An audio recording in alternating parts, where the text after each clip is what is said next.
Alhamdulillahi wa kafa. Wassalatu wassalamu ala nabiyyina al-mustafa wa ala alihi wa sahbihi ila yaumil wafa, amma ba'd. Rabbi shrah li sadri wa yassir li amri wahlul 'uqdatam min lisani yafqahu qawli. Allahumma 'allimna bima yanfa'una wanfa'na bima 'allamtana wa zidna 'ilman nafi'a. Allahumma arinal haqqa haqqan warzuqna ittiba'ah wa arinal batila batila warzuqna ijtinabah. Rabbana ighfir lana wa liwalidina warhamhum kama rabbawna shighara. Kita lanjutkan pelajaran kita dalam kitab Tafsir As-Sa'di karya Syekh Abdurrahman Ibn Nasir As-Sa'di rahimahullah ta'ala.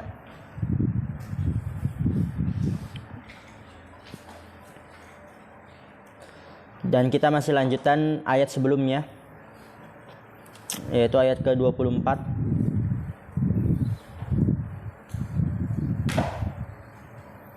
Di sini menjelaskan pada firman Allah Ta'ala, wa in kuntum fi raib, jikalau kalian ragu,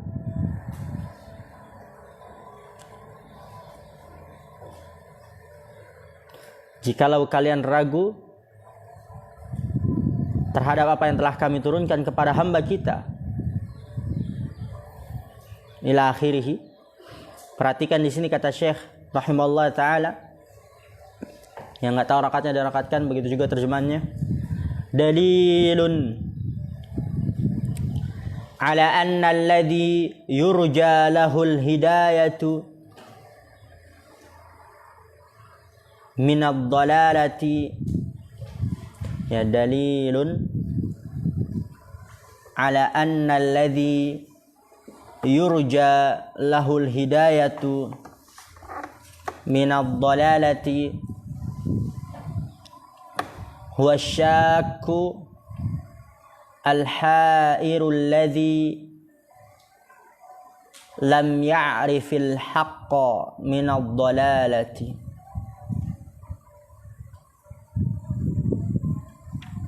Jadi pada firman Allah Ta'ala, wa in kuntum fi raib, jikalau kalian ragu dari apa yang telah kami turunkan kepada hamba kita. Di situ kata Syekh, dalilun, itu adalah dalil ala anna alladhi yurja lahul hidayatu, dalil atas anna alladhi, bahwasannya orang yang yurja, diharapkan, lahul hidayatu, baginya hidayah, minad dalalati, dari kesesatan, wasyakkul hair, dia adalah orang yang ragu, yang bingung. Jadi di sini kata Syekh rahimahullah Ta'ala, pada firman Allah Ta'ala, wa in kuntum fi raib, jikalau kalian ragu, ayat tersebut adalah dalil bahwasanya orang yang diharapkan baginya hidayah dari kesesatan, dia adalah orang yang ragu, yang bingung. Alladzi lam ya'rifil haqqa minadh dhalalati, yang belum mengetahui kebenaran dari kesesatan.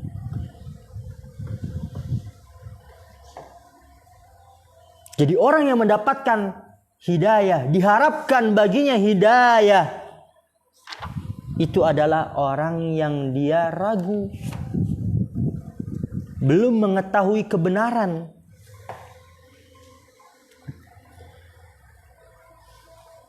Akan tapi orang yang sudah mengetahui kebenaran, namun dia menolak kebenaran tersebut, maka tidak diharapkan hidayah. Sulit hidayah didapatkan olehnya. Dia sudah tahu kebenaran, tapi tidak mau menerimanya, maka sulit hidayah sampai kepadanya.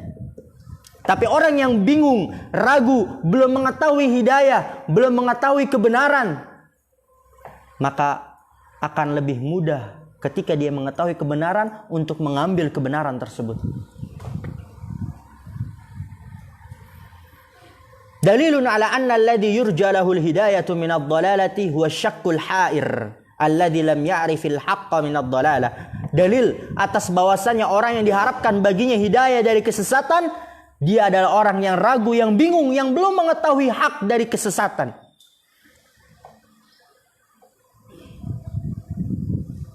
Paham? Paham gak ini? Fahadzal ladzi idza buyyina lahu al-haqqu fahuwa hariyun bit-taufiqi in kana shadiqan fi talabil haqqi. Fahadzal ladzi, maka ini adalah yang idza buyyina lahul haqqu, idza buyyina, apabila dijelaskan, lahu kepadanya, al-haq kebenaran, apabila dijelaskan kepadanya kebenaran, fahuwa hariyun bit taufiq, maka dia pantas mendapatkan taufik. In kana shadiqan fi talabil haqqi, apabila dia jujur dalam mencari kebenaran. Jadi orang yang dia benar-benar awam, tidak mengetahui hidayah, tidak mengetahui kebenaran, memang tidak mengetahuinya, maka dia lebih diharapkan untuk mendapatkan petunjuk hidayah. Orang yang seperti itu biasanya kalau dijelaskan kepada dia kebenaran, maka akan mudah untuk menerimanya. Mendapatkan taufik dari Allah, kemudahan untuk menerimanya. Dan itu juga kalau dia jujur dalam mencari kebenaran. Kalau orang yang benar-benar awam, tidak mengetahui kebenaran. Tapi wa ammal mu'anidu alladhi ya'riful haqqa wa yatrukuhu fahadha la yumkinu ruju'uhu. Lihat, wa ammal mu'anidu, dan adapun orang yang membangkang, alladhi ya'riful haqqa, yang dia mengetahui kebenaran, wa yatrukuhu, dan dia meninggalkan kebenaran tersebut. Membangkang dia, tahu kebenaran tapi tidak mau mengambilnya, bahkan meninggalkannya. Fahadha la yumkinu ruju'uhu, maka ini tidak mungkin dia kembali kepada kebenaran, tidak mendapatkan hidayah, taufik untuk mengambil hidayah. Li'annahu tarakal haqqa, jadi orang yang dia mengetahui kebenaran dan meninggalkan kebenaran tersebut, membangkang, tidak mungkin dia kembali. Li'annahu tarakal haqqa, karena bahwasanya dia telah meninggalkan kebenaran. Ba'dama tabayyana lahu, setelah meninggalkannya, sulit untuk mendapatkan hidayah. Sulit untuk mendapatkan taufik dari Allah Subhanahu wa taala. Karena dia meninggalkan kebenaran karena tahu kebenaran. Berbeda orang yang tidak melakukan kebenaran karena tidak tahu. Meninggalkan kebenaran karena tidak tahu. Maka ketika dia dijelaskan kebenaran, akan mudah dia menerima kebenaran tersebut. Diharapkan baginya hidayah dan taufik. Kemudian lihat, wa kadzalika syakku ghairus shadiqi fi talabil haqqi bal huwa mu'ridun ghairu mujtahidin bi talabihi fahadha fil ghalibi la yuwaffaqu.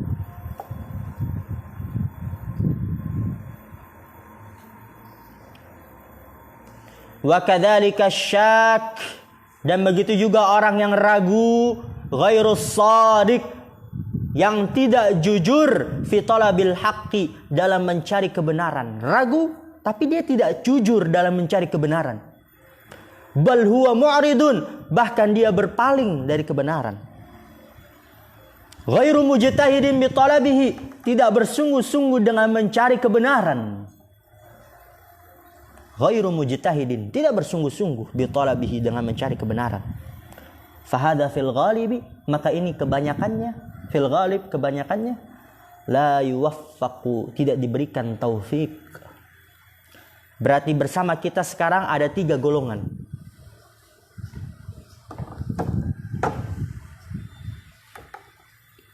Yang pertama, dia ragu. tidak mengetahui kebenaran. Tapi dia berusaha mencari kebenaran, jujur dalam mencari kebenaran. Maka golongan yang pertama ini diharapkan hidayah baginya dan taufik. Dia memang nggak tahu kebenaran. Begitu juga dia jujur niatnya dalam mencari kebenaran, maka ketika dia mengetahui kebenaran, akan mudah untuk menerima kebenaran tersebut. Yang kedua, orang yang membangkang. Dia mengetahui kebenaran tapi tidak mau menerimanya, tidak mau mengambilnya, bahkan meninggalkan kebenaran tersebut. Maka orang yang seperti ini tidak mungkin kembali kepada kebenaran. Tidak mendapatkan hidayah dan taufik. Itu yang kedua. Dia tahu kebenaran tapi dia tinggalkan, maka tidak mendapatkan hidayah dan taufik. Ketiga, dia syak, ragu, tidak mengetahui kebenaran. Sama seperti yang pertama, tidak mengetahui kebenaran, tapi dia nggak jujur dalam mencari kebenaran, nggak jujur niatnya, tidak bersungguh-sungguh dalam mencari kebenaran. Maka ini kebanyakannya tidak diberikan taufik oleh Allah Subhanahu wa taala. Kemudian lihat kata Syekh Abdurrahman ibn Nasir As-Sa'di rahimahullah, wa fi wasfir rasuli bil ubudiyyati fi hadzal maqamil azimi dalla ala anna a'zama awsafihi qiyamuhu bil ubudiyyati allati la yalhaquhu fiha ahadun minal awwalina wal akhirin. Lihat, perhatikan di sini. Terdapat poin yang sangat luar biasa. Allah Ta'ala berfirman, wa in kuntum fi raib. Kemudian apa lagi lanjutannya? Mimma nazzalna ala abdina. Allah mengatakan, jikalau kalian ragu, menantang orang-orang kafir, menantang, jikalau kalian ragu terhadap apa yang telah kami turunkan kepada hamba kami. Allah menamai, mensifati, memuji Rasulullah dengan apa? Hamba. Biasanya kalau orang tantang menantang, pasti dia akan memuji, menyanjung, melebih-lebihkan, mengagung-agungkan jagonya. Jagonya pasti diagung-agungkan. Petarung misalnya, ada pelatih sama pelatih. Pasti pelatih yang satu dengan pelatih yang lainnya akan saling mengagungkan si jagonya. Memberikan sifat-sifat, oh ini jago saya. Oh dia begini, jago ini, jago itu. Diagungkan, diberikan sifat-sifat yang terpuji. Dan Allah Subhanahu wa taala menantang orang-orang kafir dan menyebutkan jagonya. Yaitu siapa? Rasulullah SAW, dan diberikan sifat-sifat yang paling mulia. Apa itu sifat yang paling mulia? Abdina, penghambaan. Maka sifat hamba adalah sifat yang paling besar, sifat yang paling terpuji. Karena Allah ketika dalam keadaan menantang orang-orang kafir, Allah menyanjung Rasulullah SAW yang sebagai jagonya itu dengan sanjungan yang paling mulia, yaitu hamba. Wa fi wasfir rasuli bil ubudiyah, dan di dalam pensifatan Rasul dengan penghambaan, fi hadzal maqamil azim, pada kedudukan yang agung ini. Jadi kedudukan hamba adalah kedudukan yang paling mulia, paling agung. Coba kalau kita lihat, Islam ada berapa tingkatan? 3. Yang pertama apa? Islam. Kedua, iman. Ketiga, ihsan yang paling tinggi. Apa itu ihsan? Anta'budallah, ibadah. Jadi kedudukan yang paling tinggi itu ibadah. Ubudiyah, penghambaan diri kepada Allah itu kedudukan yang paling tinggi. Oleh karena itu, wa fi wasfir rasuli bil ubudiyati fi hadzal maqamil azim. Di dalam pengsifatan Rasulullah dengan penghambaan pada kedudukan yang agung ini, dalilun ala anna a'zama awsafihi sallallahu alaihi wasallam qiyamuhu bil ubudiyyati.